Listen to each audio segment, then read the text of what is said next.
Sean muy bienvenidos, queridos escuchas. Este es el segundo episodio del podcast Desde el Umbral, un espacio para hablar de transición energética y cambio climático. Muchísimas gracias por estar con nosotros.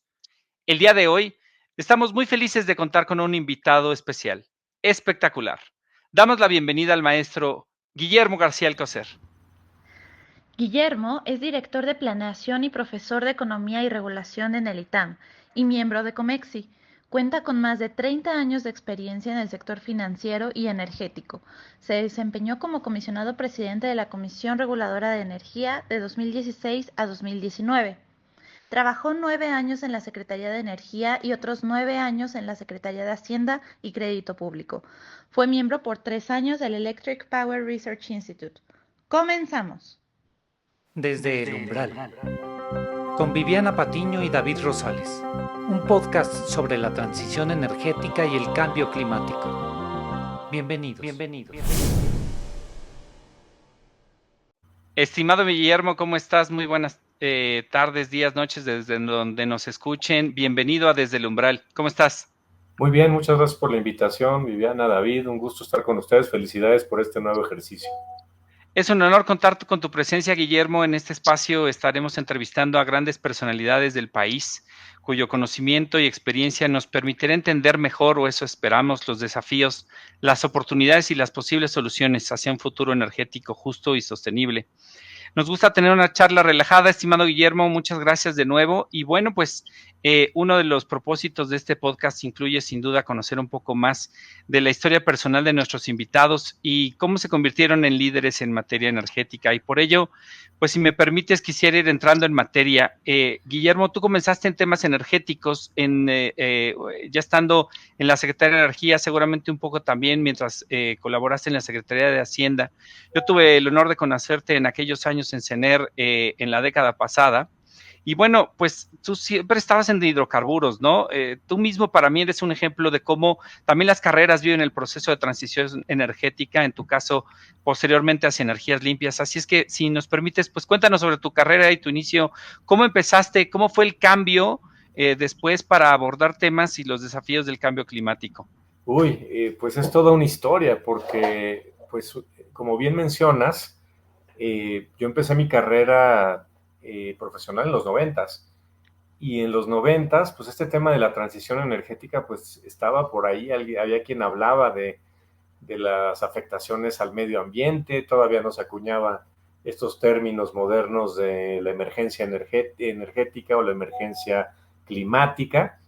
Y efectivamente estaba yo metido en temas, pues, de ingresos, ¿no? Básicamente cómo tributan las empresas del Estado, cómo se reparten las participaciones que se derivan de este tipo de actividades en los estados y municipios. Y viene una oportunidad de movernos al sector energía, y yo la verdad no quería ir al sector energía. Yo decía, es que estoy bien en Hacienda, ¿no? Es un lugar muy bonito, aprendes todos los días, es una escuela, es una carrera. Sí. Y el grupo con el que, pues, que me invitó a CENER me insistía, hubo el cambio de gobierno, me fui de vacaciones, todavía llegué en febrero a trabajar a Hacienda y bueno, ya pues poco a poco me fui empapando, ¿no? De lo increíble que es este sector, lo apasionante que es, y me moví efectivamente al tema de hidrocarburos. Ahí me recorrí toda la cadena de valor, fui primero jefe de asesores y luego director de desarrollo industrial y luego director de exploración y extracción de PEM, de las actividades petroleras, ¿no? Pasamos la reforma de 2008, que si recuerdan es una reforma legal apoyada por la mayoría de las fuerzas políticas, que no cambió la Constitución.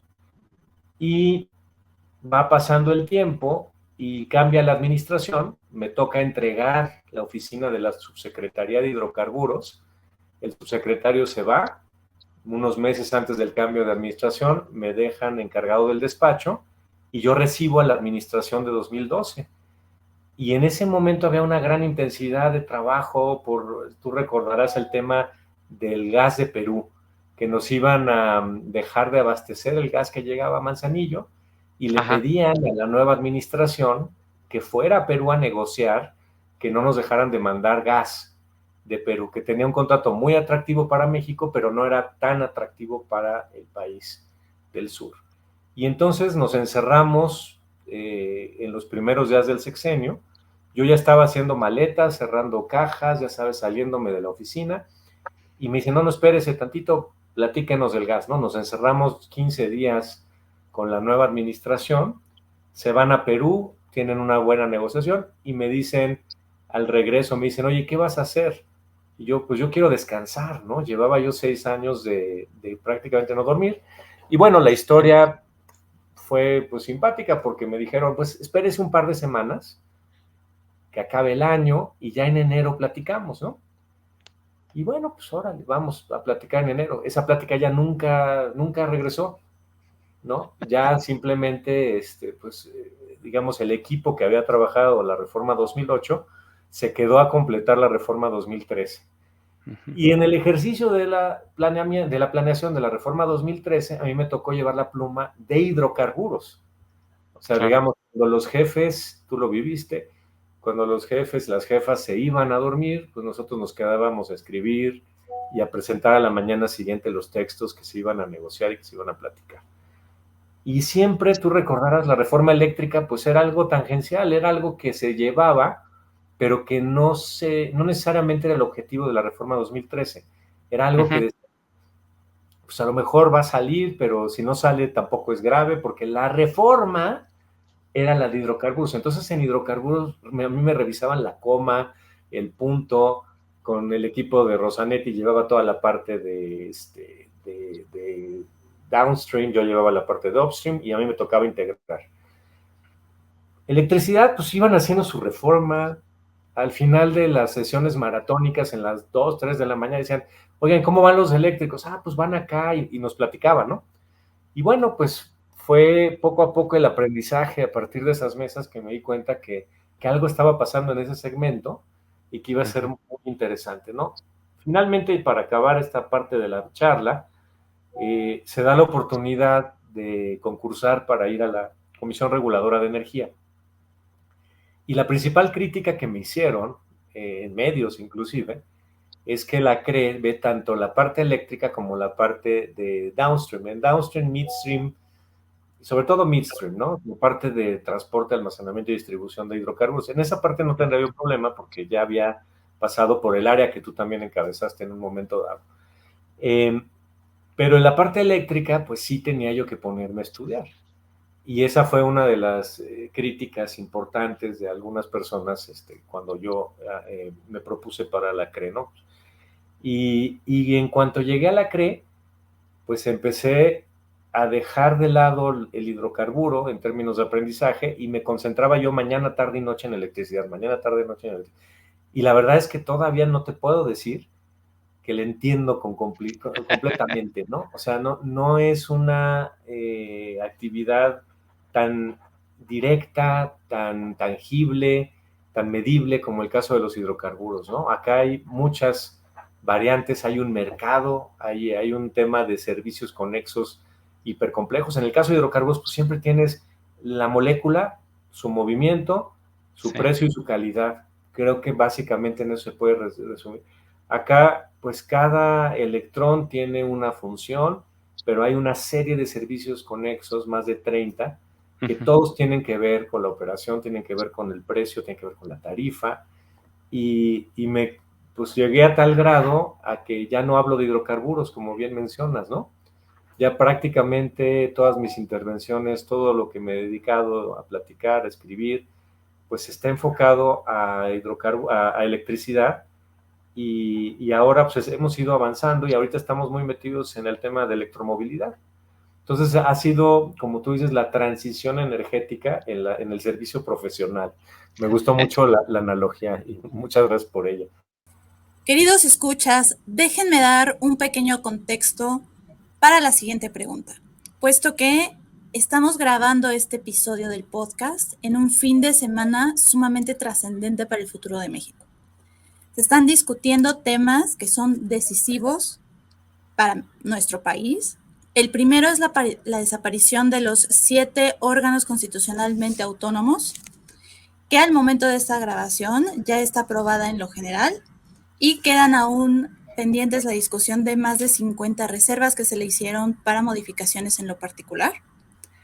Entre ellas, entre ellos más bien, los órganos que están posiblemente desapareciendo en estos momentos están la Comisión Reguladora de Energía y la Comisión Nacional de Hidrocarburos. Estas tienen un impacto directo en el sector energético, pero también están otras que tienen impactos indirectos, como la COFESE o el INAI. El segundo tema es la representación o la sobrerepresentación en el INE.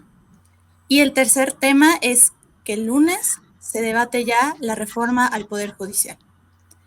Con todo esto, me gustaría preguntarte, Guillermo, más allá de pues todo el movimiento del balance de poder, hay modificaciones relevantes directas al sector energético, tanto institucionales como materiales y de contenido regulatorio, como las modificaciones que se están proponiendo a la Constitución y a la Ley de la Industria Eléctrica, que además van a derivar seguramente en muchas más reformas y modificaciones de regulación secundaria. Entonces, me gustaría preguntarte, ¿qué nos espera en materia de regulación y cómo va a impactar esto a la transición energética y a la lucha por el cambio climático en México? Uy, eso es una gran pregunta, Viviana. Creo que pues necesitaríamos tener una bola de cristal, básicamente, para saber cuáles son los efectos todavía no aterrizados de estos cambios que se están materializando, ¿no? Yo creo que hay una pues clara intención de concentrar las decisiones a nivel de la Secretaría de Energía. Yo te diría que los órganos colegiados, y ustedes los conocen muy bien, David los conoce más que bien, tienen ciertos defectos, pero tienen muchas ventajas. Entonces déjame empezar con los defectos. Cuestan. Pues sí, cuestan. Hay que pagar algunos salarios, hay que poner unas oficinas, hay que dar recursos materiales, computadoras. Claro que cuesta. Tardan tiempo en tomar las decisiones. Claro que toma tiempo tomar decisiones cuando tienes un cuerpo colegiado que piensa y tiene distintas antecedentes y formas de aproximar los problemas. Y obviamente, si comparas la velocidad de reacción de órganos unipersonales respecto de un órgano colegiado, pues la velocidad de reacción es mucho más lenta de un órgano colegiado. En un órgano colegiado, de repente tú ya presentaste el tema y piensas que ya va a salir, y resulta que el proyecto que presentaste no es suficiente porque ya le metieron comentarios 5 comisionadas y comisionados. Y 2 más dicen que se suman a los comentarios de los otros 5, y entonces te retiras con tu proyecto cuando eres del staff y te echas otros 2 meses tratando de atender cosas que a veces hasta son contradictorias. Un comisionado te puede decir, no, mira, es que yo creo que hay que ser más intrusivo en el tema y en el tipo de regulación que tenemos que hacer por estas características. Y a lo mejor hay otro comisionado que dice, no, es que esto debería ser absolutamente liberal, absolutamente sin restricción alguna ni limitante. Entonces, esos son los costos de los órganos colegiados que tienen esta autonomía técnica, ¿no? Donde está la CRE, la CNH, y los que tienen la mayor jerarquía, obviamente, en términos de autonomía, que son el COFESE, IFT, etc. Ahora, si cuestan eso, si son lentos, si son contradictorios a veces en sus discusiones colegiadas, ¿para qué tenerlos, no? Ya con lo que dije, ya aboné para que los desaparezcan. Pero es que no hay que ver solamente los costos, que además son relativamente pequeños, y los tiempos, que tampoco son demasiado largos. Hay que ver para qué sirven estos órganos técnicos. En primer lugar, yo lo que te diría es que tienen un gran valor en términos de dar certeza de largo plazo sobre las decisiones que se están tomando en un sector cuyas inversiones maduran en el largo plazo. En el sentido de que si tú vas a poner una refinería, vas a poner una planta petrolera, vas a poner una línea de ducto de gas, pues eso va a tener una vida de por lo menos 30 años. Y eso si lo cuidas mal, ¿no? Porque un ducto te puede vivir 120, no sé, toda la vida si tienes la protección catódica y tienes todos los elementos adecuados. Entonces, ¿qué pasa? Pues que esos inversionistas dicen, oye, pues dime las reglas, ¿no? Y cuando tienes procesos sexenales, quien te ofrece las reglas, lo más que te puede ofrecer es certeza de 6 años. ¿Qué va a pasar al 7º año? ¿Quién sabe? Porque viene el proceso político, las campañas, y puede cambiar significativamente. Entonces, el entorno. El principio de estos órganos es este, que se abstraen del proceso político, digamos, sexenal, y se van renovando cada determinado tiempo al interior de los sexenios, de tal suerte que hay una continuidad que da certeza a la inversión. Oye, ¿son reglas favorables a la empresa privada?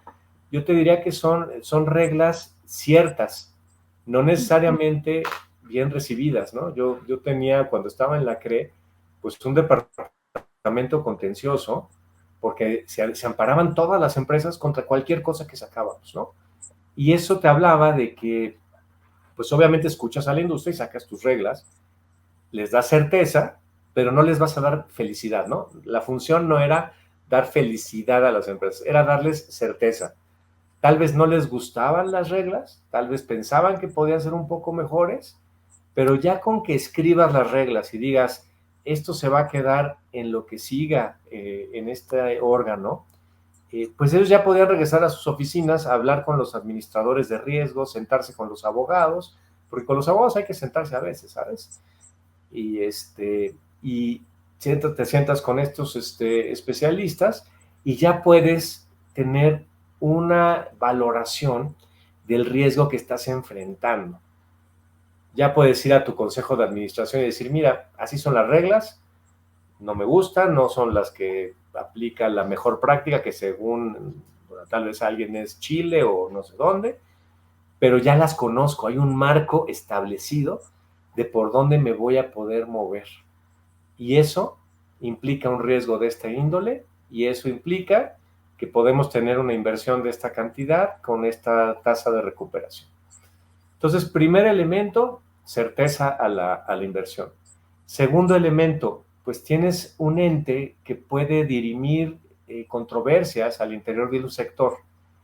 El sector energía, como ustedes saben, tiene un tema porque tenemos las dos grandes empresotas, Pemex y CFE, y el presidente o presidenta de los consejos de administración es quien encabeza la Secretaría de Energía. Entonces, si tú permites que quien es cabeza de un sector y que además encabeza el consejo de administración determine las reglas para la competencia de tu empresa en la cual tú eres el presidente, pues hay un problema de independencia, ¿no? Porque dices, no sabes qué tanto va a poder abstraerse de las necesidades de su empresa. Y en ese sentido la CRE y la CNH pues pueden hacer ese papel. Nosotros sancionamos a Pemex, a CFE. Oye, pero CNER era la cabeza y era el presidente del consejo. Pues sí, se sanciona. Pero ¿cómo puede CNER sancionarse a sí mismo? Imagínate que Pemex hace una falta. Y entonces llega al consejo de administración el abogado de Pemex y le dice, fíjate que mi regulador, que ahora es la CNER, nos impuso una multa. Y la cabeza del consejo de administración está sentada ahí diciendo, ¿cómo te vas a defender? Ah, no, mira, pues voy a contratar a todos estos despachos, voy a tener una estrategia jurídica en este sentido. Sí, por favor, no pueden perder ese caso. Llega a la oficina el titular de la CNER o la titular y busca su contención. Se dice, oye, ¿cómo está lo de la multa? No puedes dejar que Pemex se salga con esta, Es medio esquizofrénico, ¿no? Ajá. Entonces, ¿qué podría hacerse? Digo, no sé, pues separar a CNER de los consejos de administración, por ejemplo, es algo que propusimos. De hecho, CNER, les voy a contar, CNER ya se había salido de los consejos en la reforma del 13, en las discusiones, y regresó a los consejos porque Hacienda dijo, yo no me bajo. Y y iba a ser muy desbalanceado tener una sola secretaría, encabezando además seguramente el consejo, y no tener el balance del área técnica. Entonces, creo que este tipo de discusión no se ha tenido sobre el valor, como decía yo, de certeza. El segundo valor de tener a alguien independiente que pueda fijar las reglas, que pueda sancionar también de manera independiente y que no tenga esa doble cachucha que hace inmanejable un proceso regulatorio, sancionatorio, en aras de tener pues una participación amplia de otros actores. Un tercer factor importante es que tienes a quien echarle la culpa. El blame shifting se llama esto, que es, pues, a los que estábamos o están en estos órganos, la verdad es que la parte política, pues, no es lo nuestro es lo técnico.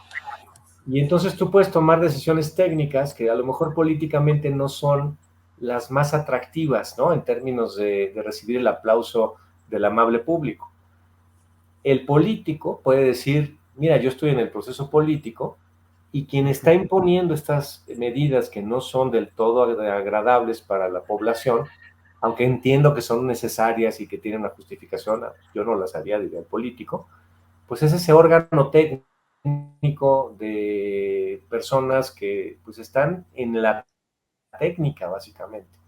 Y tú puedes de alguna manera decir, pues son autónomos, toman sus decisiones, y obviamente a mí no me cargues el tema de que decidieron incrementar el precio o decidieron que el balance de potencia ahora tenga un precio diferente o que tienes una tarifa que ahora reconoce más gastos del SENACE. Entonces es algo interesante, ¿no? Ahora, ya vimos los costos, ya vimos los beneficios, ¿y cuál es el problema? ¿Por qué nadie está ahorita en las calles defendiendo a estos órganos autónomos, ¿no? Se defendió en un momento dado al INE, pero a estos órganos no tienen esa base social de apoyo, pues porque no tienen una interacción cotidiana en términos pues mediáticos, políticos. Creo que ahí es donde a lo mejor pues se requeriría un acuerdo nacional, porque nunca van a tener ese apoyo social estos órganos, como ya se está viendo, ¿no? Van a desaparecer y nadie les está llorando, ¿no? Pues creo que esa sería mi corta respuesta a tu interesante pregunta. Es que es riquísimo el asunto y hay que ver órganos de gobierno, como dices, en las estatales. Ahora sí hay también cambio de naturaleza jurídica, ¿no? Yo creo que se van a mantener más o menos igual. Me imagino que, bueno, vamos, va a cambiar la naturaleza, tienes toda la razón, va a ser una empresa que ya no va a tener fines de lucro, que ya no va a tener ese mandato de generar valor, ya va a tener un mandato social, un mandato pues de entregar recursos energéticos en ambos casos, sin estar volteando necesariamente a las finanzas. Un mandato muy peligroso, ¿no? Cuando tienes estas empresas sobreendeudadas y con un gran problema operativo en términos de costo y de eficiencia. Entonces, puede ser que cambie el órgano de gobierno, a lo mejor, como dices, el ajuste a lo mejor viene por quitar ahora a los independientes, ¿no? A lo mejor dices, ¿para qué quiero independientes si esta es una empresa / dependencia? Pues ya nos ahorramos 4 o 5 salarios, ¿no? De los consejeros independientes, que ya no van a tener mucho que decir. Pero sí, tienes razón, o sea, tienes un tema ahí bien importante a analizar cuál va a ser la naturaleza y la toma de decisiones en estas empresas estatales una vez que se ha modificado, ¿no? Guillermo, hablábamos en algún momento antes de iniciar este programa acerca de los temas de gobernanza. Acabas de mencionar los temas de deuda y, por supuesto, pues de mandato. Si la empresa productiva del Estado deja de serlo y se convierte en algo distinto, pues bueno, veremos, particularmente entiendo, le regresarían la obligación de suministro a las dos. Pero entonces, una pregunta fuerte y tratando de alinearnos con el propósito de Desde el Umbral y que me parece inminente es preguntarte ¿Cómo verías entonces, tal vez sí pidiéndote que saques tu bola de cristal, si esto, qué implicaciones tendría respecto al cumplimiento de los compromisos de México en el marco del Acuerdo de París? ¿Esto va a meter dificultades en estos compromisos? Depende, me parece que va a darle menos herramientas al Estado mexicano para cumplir con los objetivos de París. Recuerden que los objetivos y el tratado que suscribió México y que tiene una característica obligatoria para nosotros, implica que vamos a hacer todos los intentos porque la temperatura a nivel global no se eleve por encima de 1,5 grados, de 1,5 grados centígrado. Y ahí hay un reto bien importante. Hay una página que se llama Climate Action Tracker, que va dando seguimiento a los distintos países, y esa página empezó calificando a México como con una insuficiente participación en los temas de cambio climático. A los pocos años, esto fue hace 5 años, hace 4 años dijo era altamente insuficiente lo que está haciendo México para el cambio climático. Hoy en día ya está clasificado México como críticamente insuficiente. ¿Qué es lo que dice? Ahí está la lámina, mira. Ese es Climate Action Tracker y identifica a México como críticamente insuficiente, como dice ahí arriba. ¿Qué quiere decir críticamente insuficiente? Que si todo el planeta se dedicara a hacer lo que hizo México en estos 5 años, la temperatura se elevaría en más de 4 grados. Eso no hay modelo meteorológico, físico, que te diga qué quiere decir 4 grados más en nuestra Tierra. Eso quiere decir que se deshielarían los polos, el agua subiría, y México es especialmente vulnerable teniendo 2 costas. Hay algunas páginas también que identifican y hacen pronósticos de qué pasa si se eleva el nivel del mar. Y te dicen, si no haces nada para combatir el cambio climático, en 30, 40 años vamos a tener la primera refinería submarina del mundo. Paraíso, que está en Tabasco, estaría bajo el agua.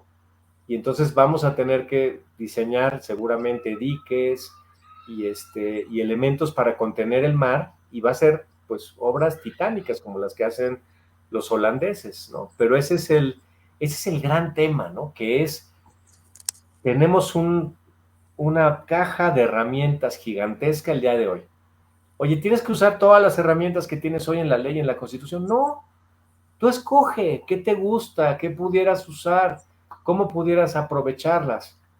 No, vamos a quitarnos todas las herramientas y vamos a quedarnos con las empresas estatales, pero sin un mandato de generar valor, pero sin una gobernanza moderna, pero pudiendo generar endeudamiento, ¿no? Hay todo un tema ahora en la asunción de la deuda por parte del Estado. El gobierno mexicano está saliendo a endeudarse para poder pagar los gastos que tiene Pemex. Entonces estamos teniendo una regresión en términos de algo que se buscaba separar, como bien dijo David. Lo que queríamos era tener empresas que fueran valuadas en su riesgo, en su mérito, que fueran por el financiamiento para las actividades que estaban realizando y que fueran castigadas o premiadas por el mercado en términos de su desempeño.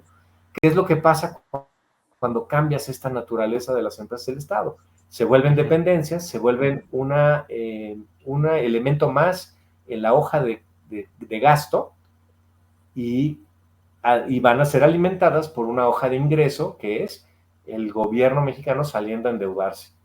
Entonces pierdes un sentido lógico de no tener a una empresa con un mal desempeño.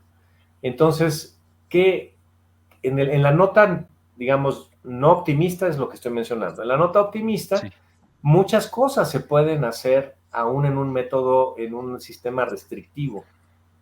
Si trabajas muy bien, por ejemplo, asociaciones público-privadas, pues puede ser que hagas parques solares, le metas al hidrógeno. O sea, no quiero decir que es imposible. Lo que quiero decir es que son herramientas que te van a costar mucho más trabajo. donde tú le vas a tener que meter recursos del Estado y esos recursos del Estado van a ser limitados. Por darles un ejemplo, para el compromiso de París en la COP26 se prometió que México para el 2035 más o menos iba a invertir más o menos 40,000 millones de dólares en energía renovable. Más o menos 40 gigas, pensemos así, 40 y tantos gigas de capacidad renovable adicional. 40, tengan en cuenta ese número de 40. En todo este sexenio se construyeron o se intentaron construir 6 ciclos combinados que representan 4 gigas, mismas que no se han entregado. ¿Por qué? Porque no hay gas, porque no han terminado las instalaciones, porque no hay ducto. Hay varias razones por las cuales no se han entregado y seguramente se entregarán el año siguiente. Pero esos 4 gigas representan apenas el 10% de lo que tendríamos que estar invirtiendo, pero en renovables, no en ciclos combinados. Entonces CFE ya se acabó todo lo que pudo hacer y solamente pudo medio avanzar en estos ciclos combinados. Y ahora me dices que estamos comprometidos por esta administración que termina ante el mundo en 40 gigas adicionales en los siguientes 15 años. Entonces, las herramientas con las que vas a poder cumplir eso, pues van a ser muy limitadas. Van a tener que ser contratos de llave en mano. Van a tener que ser asociaciones público-privadas. Pueden ser golden shares, ¿no? Donde le das acciones por un monto pequeño de capital al Estado en un gran proyecto y entonces esa golden share tiene una sobrerepresentación. Ahora que mencionaba la sobrerepresentación, una golden share es te doy acciones por el 10% del proyecto, pero con ese 10% puedes parar una decisión importante. Le das sobrerepresentación, ahora que está de moda el tema, ¿no? Pero son instrumentos donde requieres una parte muy activa en la ejecución como Estado. Y una limitante que siempre mencionamos no solamente es una limitante financiera, sino de capacidad de ejecución. Si de repente a David, a mí, a Viviana nos avientan de repente que tenemos que sacar 60 contratos, licitarlos en este mes, pues yo no me imagino el equipo que tendríamos que tener para poder armar las bases, para ver quiénes son los patitos, los que pueden ser buenos tiradores, analizarlos. Entonces, pocos instrumentos, poca gente, poco dinero, poca gobernanza. Ninguna regulador independiente que te ayude a ordenar en términos de actividad, porque además, acuérdate, aquí vas a tener que estar regulando ahora también a los particulares que van a seguir por ahí. Entonces, creo que la posibilidad de cumplir con las metas de la transición energética va a ser mucho más complicada, como lo he mencionado. Y en ese sentido nos vamos con observando estos posibles cambios de reglas en materia de darle preponderancia a CFE. Es decir, los distintos elementos que están pasando, que está avanzando en diputados en este momento, habla de ello. Entonces, yo le agrego, creo que esa sería la mejor forma de dar seguimiento a tu pregunta brevemente, de esta posible reestructura que nos dejaría con una CFE tirándole al famoso 54%, que todavía no sabemos del todo de dónde salió ese número. ¿Existe algo rescatable? Mencionabas, ya no se trata de pensar en cómo hubiera evolucionado las reformas del 13, pero con esto que está aquí, ¿hay algo que tú veas que tendríamos, de lo que podríamos estar ocupándonos en los siguientes meses? Yo creo que hay que asumir que va a pasar. Y lo he mencionado algunas veces, ¿no? A mí me gustaría seguirme lamentando porque no vamos a ver la reforma del 13 materializarse como la visualizamos, ¿no? Yo creo que eso hay que declararlo, ya, se acabó. No hay materialidad política para que ese modelo persista, dadas las condiciones actuales. Y creo que de eso, a la nada que tenemos el día de hoy, hay muchas cosas intermedias entre cero y una muy buena reforma.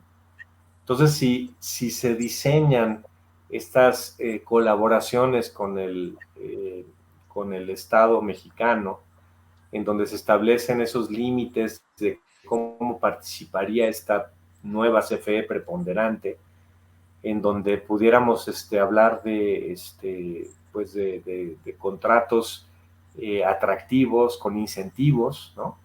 En donde pudieras tener a lo mejor un mejor pago para los particulares si tienes más, una mejor ejecución de la obra, un menor tiempo de desempeño, ninguna falla de operación en los primeros 5 años, pues una serie de elementos imperfectos, pero que pueden en un momento dado trabajar, ¿no? Yo haría el símil con la reforma de 2008. En 2008, por ejemplo, en petróleo, se sacaron unos contratos incentivados, se llamaban, que te daban un premio al buen desempeño.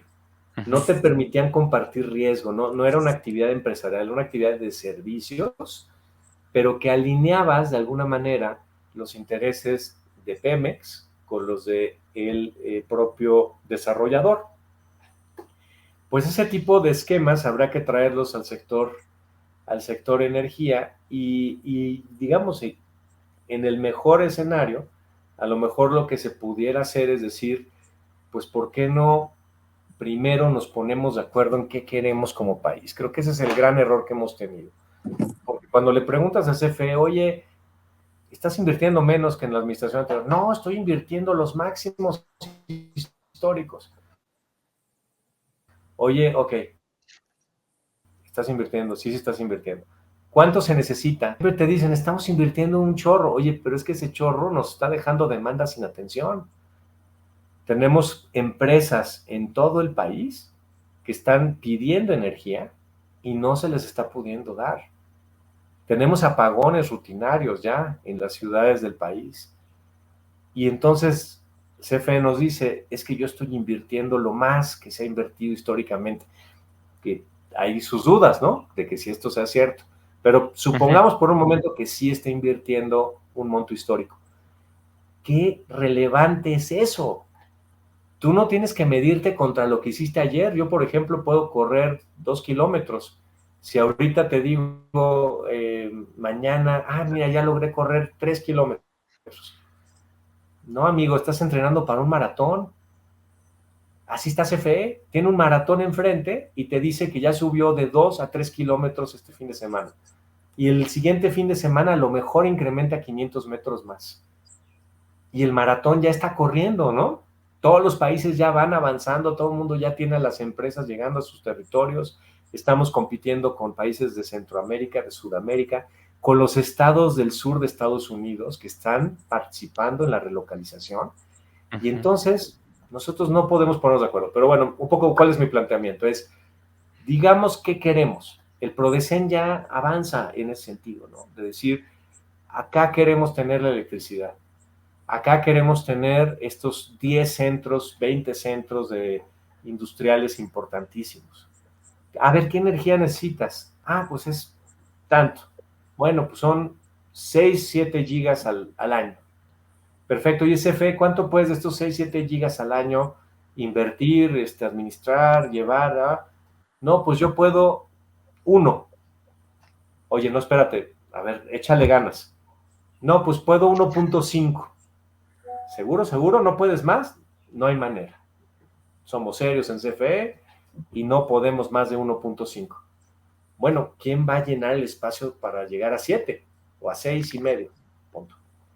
Bueno, pues ahí está la iniciativa privada. ¿Con qué instrumentos?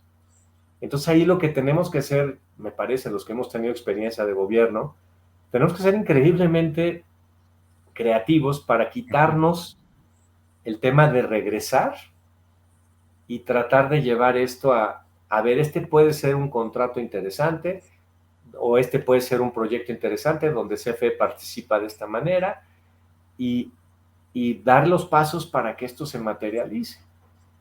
Pues es un poquito, creo que por ahí, por donde podemos avanzar, ¿no? Claro, el sector cambia, el mercado va a tener muchos cambios, pero hay cosas que permanecen. Y algo que permanece, por ejemplo, es el nivel de esfuerzo que la transición energética les exige no nada más a los privados, por supuesto que la industria tiene que hacer un gran esfuerzo, pero también, como tú dices, el sector público también, ¿no?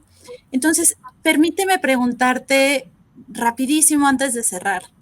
En tu opinión, un tema que deberíamos abordar también va a ser el de responsabilidad corporativa, sin importar si es una empresa estatal, privada, mixta o una asociación. Tenemos que atender la responsabilidad corporativa en términos ambientales, en términos sociales.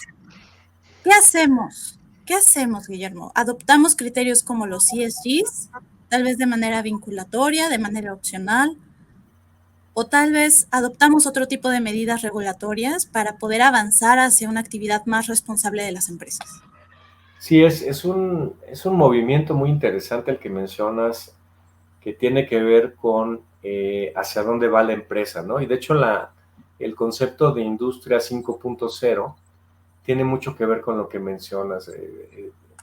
Estos términos van tratando de clasificar el avance de la industria, y industria 4.0 era básicamente la digitalización, automatización, todo el tema de los datos, todo el tema de las cadenas integradas por la telemática, ¿no? En tiempo real, ¿no? Los equipos en fábricas a miles de kilómetros coordinándose para poder ensamblar un equipo, un auto, una computadora, un cohete, una nave espacial. La industria 5.0 tiene que ver con eso, más responsabilidad social, más el tema ambiental, más el tema de gobernanza. Entonces, si nos queremos mantener, digamos, en esta sociedad que tenemos con los americanos, con los canadienses, en donde ellos están evolucionando, como tú mencionas, con los criterios de ambiente, indicadores sociales y el tema de cómo se gobierna, cómo se va llevando el tema social, pues tenemos que incorporar algunos de estos elementos en cómo se administran nuestras empresas. Y eso creo que es algo interesante, porque la presidenta electa ha hablado de transformar Pemex en una máquina de transición energética. Ha hablado de que se puede encargar de litio, por ejemplo. La exploración de litio, pues es un mineral al final del día, ¿no? Y el petróleo, pues también es un mineral.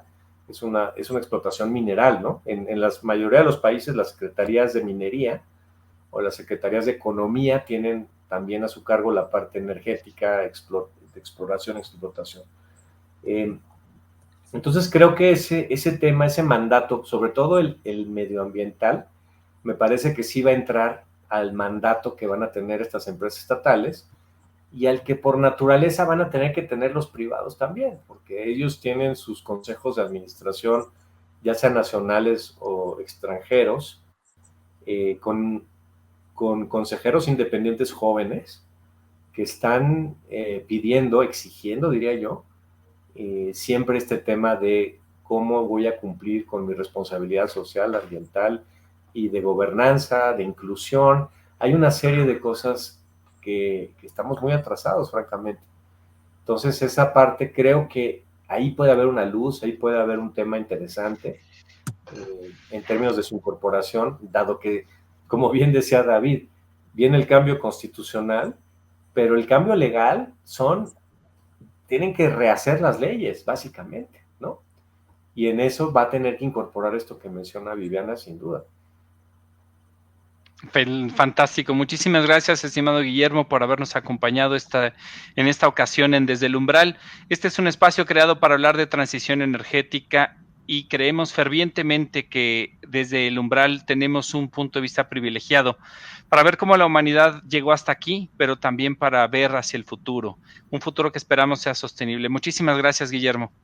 Gracias por la invitación, felicidades por el espacio. Muchas gracias, Guillermo. Gracias, queridos escuchas. Nos despedimos de ustedes. Síganos en nuestras redes sociales Desde el Umbral. Los esperamos en un siguiente capítulo para hablar de transición energética y cambio climático. Desde el Umbral, con Viviana Patiño y David Rosales.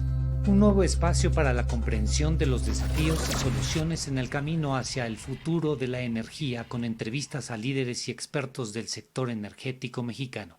Suscríbete al podcast en todas las plataformas de audio, incluyendo Spotify, Apple Podcast y Amazon Music. Síguenos en ex Twitter en @desdelumbral. Producción a cargo de RH Media.